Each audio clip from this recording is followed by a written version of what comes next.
The 5 days African, Caribbean and Pacific States plus European Union General Assembly convening in Angola's capital city of Luanda is still going on.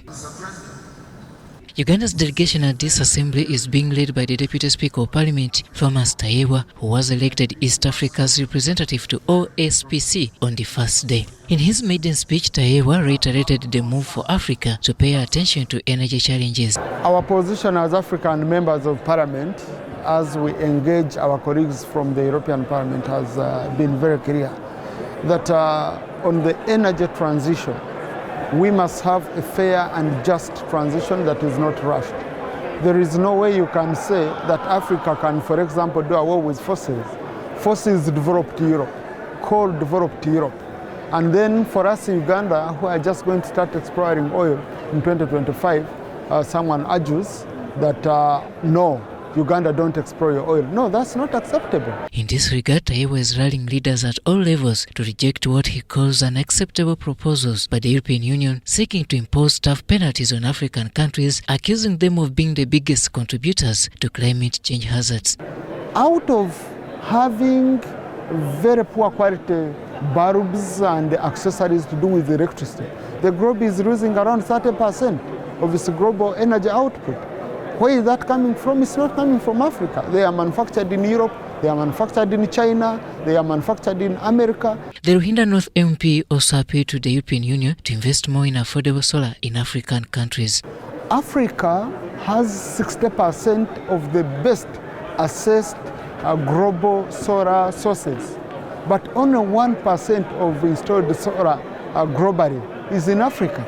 So meaning we are seated on a very huge potential. He rallied African members of Parliament to reject such proposals and called for a fair and just transition to clean energy. And we are saying that these guys have made a lot of money out of using all this dirty fuel, out of releasing all these emissions in the air.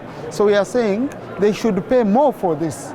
Energy transitions need around $25 billion per year up to the year 2030, according to the energy reports that we are getting. Now, if we are to do that, it means that these countries must pay more. Mr. Vanna Ayekeba, the Vice President of African Energy Chambers on access to reliable, affordable and sustainable energy for Africa, and EU said over 600 million Africans have no access to reliable and affordable energy, whereas 900 million Africans have zero access to clean cooking fuels. Then I think we are in trouble. We also do need to recognize that you will not be able to develop agriculture, to develop industry, to be able to ensure that we can have jobs if at all we cannot push reliable and affordable energy. And that is why the Chamber continues to say, for Africa, we need to first ensure access to power. Mark Angel, the Vice President of the European Parliament, noted that access to reliable, affordable and sustainable energy is a key priority for the European Union's partnership with Africa. In this regard, the European Union committed up to Euros 20 billion to support deployment of at least 50 gigawatts of renewable energy in Africa and also provide at least 100 million people with electricity access by 2030. Robert Onyango, UBC News.